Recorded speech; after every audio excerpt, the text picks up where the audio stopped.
Welcome to Rudra cooking. இப்போ நம்ம பொட்டுக்கடலை மாவு அரிசி மாவு வச்சு ஒரு முறுக்கு செய்ய போகிறோம். அது எப்படி செய்யறதுன்னு வீடியோக்குள்ளே போகிறதுக்கு முன்னாடி நம்ம சேனலை மறக்காமல் சப்ஸ்கிரைப் பண்ணிக்கோங்க. சமையல் பண்ணுங்கள், ரொம்ப ரொம்ப சந்தோஷமாக இருங்க. வாங்க வீடியோக்குள்ளே போகலாம்.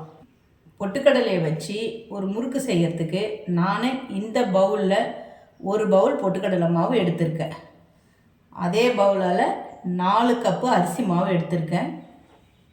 2 ஸ்பூன் உப்பு வச்சுருக்கேன். எண்ணெய் இதை வச்சு தான் இப்போ நம்ம இந்த முறுக்கு செய்ய போகிறோம். யானை வச்சுருக்கேன். அதில் இப்போ 2 மாவையும் கொட்டி நல்லா கலந்துக்கலாம். இந்த பச்சரிசி மாவும் பொட்டுக்கடலை வறுக்கடலை எப்படி வேணாலும் சொல்லலாம். இது 2ஐயும் போட்டு நம்ம நல்லா இதை மிக்ஸ் பண்ணிக்கலாம். இப்போ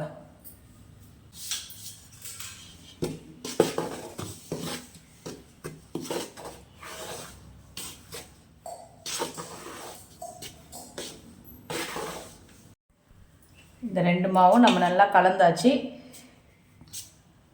இது இப்படியே இருக்கட்டும். இந்த பவுலால் 4 பவுல் அரிசி மாவு எடுத்துருக்கேன். இப்போ அதாலே ஒரு பவுலுக்கு 3/4 பவுல் தண்ணி தான் ஊற்றணும். இப்போ 4க்கு 3 பவுல் தண்ணி ஊற்றினா போதும்.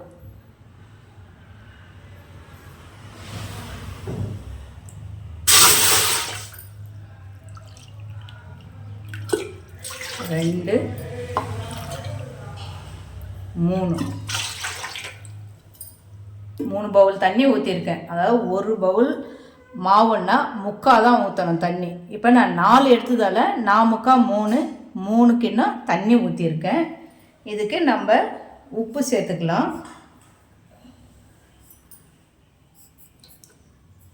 கொஞ்சம் எண்ணெய் விட்டுக்கலாம்.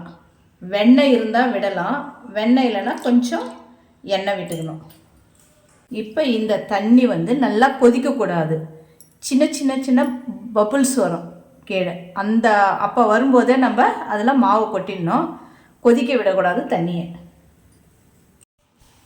குட்டி குட்டியாக பபுள்ஸ் வந்தது. அதில் மாவை கொட்டி நல்லா நான் கலந்து விட்டுட்டேன். இப்போ மாவு இந்த பதத்துக்கு இருக்கணும். முறுக்கு மாவு இந்த பதத்துக்கு இருக்கணும்.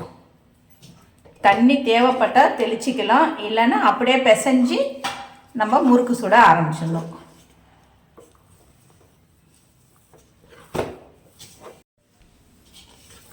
மாவு இந்த பதத்தில் இருக்கணும். இது பாருங்கள், இது கரெக்டான பதம். நான் தண்ணி எதுவுமே தெளிக்கலை, அதுவே கரெக்டாக இருந்துச்சு. ஒவ்வொரு அரிசி மாவு பொறுத்து நான் இந்த அரிசி மாவு கரெக்டாக தண்ணி பதம் இருக்க. ஒன்று தேவைப்பட்டால் தண்ணி தெளித்து நம்ம பிசைஞ்சிக்கணும். நான் இது வீட்லேயே தான் நான் மாவை அரைச்சி வச்சுருக்கேன். நம்மளுக்கு எப்போ தேவையோ அப்போ எடுத்து நான் முறுக்கு சுட்டுப்பேன். அதனால் வீட்டிலேயே அரைச்சி வச்ச மாவில் தான் இப்போ நான் செய்கிறேன். இப்போ எண்ணெய் வச்சுருக்கேன்.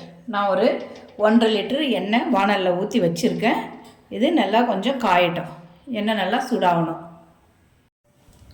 நான் முறுக்கு செய்யறதுக்கு இந்த அச்சு தான் எடுத்திருக்கேன். இது முள்ளு முறுக்குன்னு சொல்லுவாங்க. இந்த அச்சு தான் நான் எடுத்திருக்கேன்.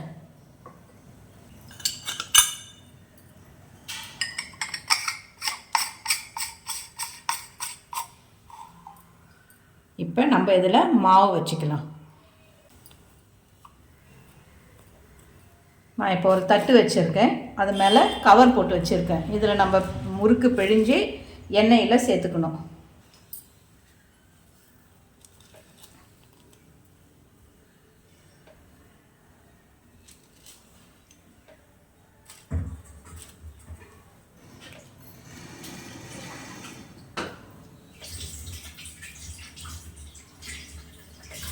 இந்த மாதிரி முறுக்கை பிழிஞ்சு வச்சுக்கிட்டு எண்ணெய் சூடானதுமே அதில் போட்டு நம்ம எடுக்கலாம். இப்போ எண்ணெய் காஞ்சிடுச்சான்னு பார்க்கலாம். எண்ணெய் சூடாயிடுச்சு. இப்போ நம்ம பிழிஞ்சு வச்சிருக்கிற முறுக்கை இது கூட நம்ம சேர்த்துக்கலாம்.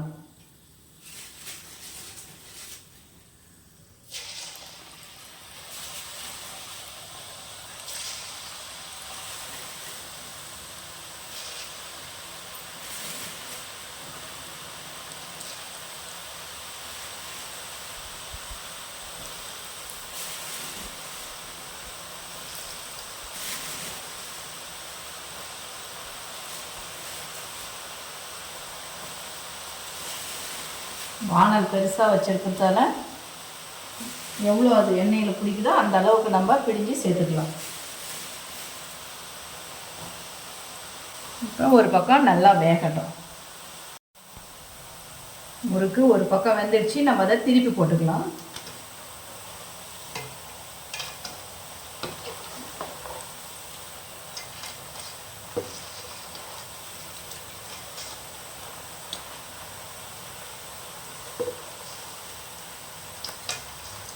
இப்போ இந்த பக்கமும் நல்லா வேகட்டும் முறுக்கு.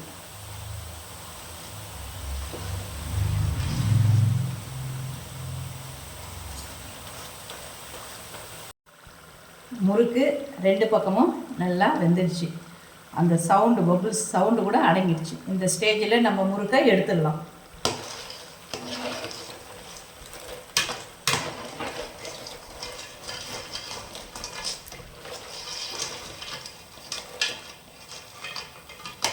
நல்லா எண்ணெயை வடிகட்டிட்டு இருக்கிற எல்லா முறுக்கையுமே நம்ம எடுத்து வேறு ஒரு பாத்திரத்தில் வச்சிடலாம். நான் இப்போ இந்த தட்டில் டிஷ்யூ போட்டு வச்சுருக்கேன். இதிலே இதையும் நம்ம எடுத்து வச்சிடலாம். இது செய்யறது ரொம்ப ரொம்ப ஈஸி. வீட்டில் பச்சரிசி மாவும் பொட்டுக்கடலை மாவும் இருந்தால் உடனடியாக நம்ம இதை செஞ்சிடலாம். நம்ம மீதி இருக்கிற எல்லா மாவையுமே இதை மாதிரி முறுக்காக பிழிஞ்சு எடுத்துக்கலாம். அட்டகாசமான அருமையான மொறுமொறு முறுக்கு ரெடி ஆயிடுச்சு. நீங்களும் இதை வீட்டில் ட்ரை பண்ணி பாருங்கள். மறக்காமல் நம்ம சேனலை சப்ஸ்கிரைப் பண்ணிக்கோங்க. சமையல் பண்ணுங்கள். ரொம்ப ரொம்ப சந்தோஷமாக இருங்க. உங்கள் ஃபேமிலி அண்டு ஃப்ரெண்ட்ஸுக்கு ஷேர் பண்ணுங்கள். நன்றி, வணக்கம்.